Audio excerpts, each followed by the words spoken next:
Kelly Meyer, thank you. And here with us now is retired Air Force Brigadier General John Teichert.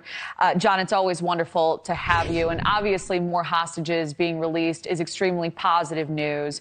As you know, Qatar and Egypt have played a key role in mediating this ceasefire, and the countries are now reportedly looking to prolong the deal by another 2 days. However, Hamas is expected to make greater demands in return for freeing those additional hostages. So how do you see all of this playing out?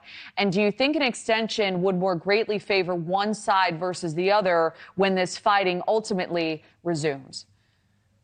Kelly, we have to go back to those three primary objectives that have been on the mind of the IDF and Israel since the beginning of October 7th.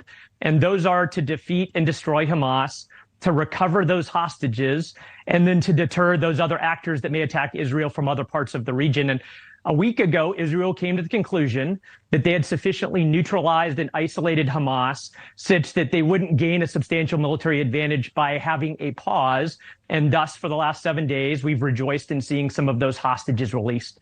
And Israel is going to only continue to allow those pauses to continue such that they can have an assurance that they receive hostages, as we have seen for the last week, and ultimately such that they don't give a significant military advantage to Hamas. And that's a fine balancing act.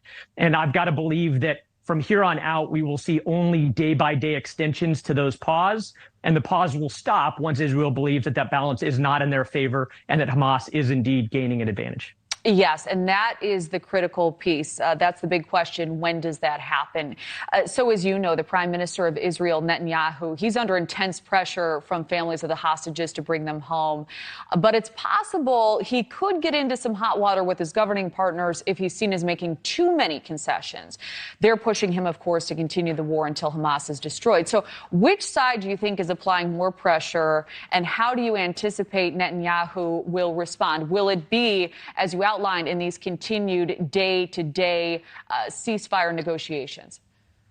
Kelly, it's only going to be day by day, again, as long as Hamas is not seen to be gaining a military advantage. But there is extreme pressure on Netanyahu and others to recover those hostages. You've got to think about 7.5 weeks in the clutches of the brutal Hamas leaders there in Gaza.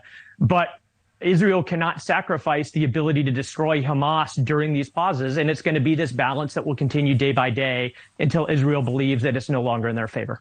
I think this is the million-dollar question, John. What is that breaking point? When do you believe maybe potentially the Prime Minister says, okay, we have to go back in. Obviously, this is not working in our favor, and this is doing too much to re-embolden Hamas? Kelly, a week ago, they made the decision that they had isolated and neutralized Hamas, and they're keeping an eye on that situation with all of the intelligence assets that they have. And based on those real-time pieces of information that are coming in, they're going to make those decisions day by day based on the situation on the ground, assuring themselves that Hamas is not gaining a military advantage by a significantly long pause. All right. Retired Air Force Brigadier General John Teichert, always a pleasure. Thank you.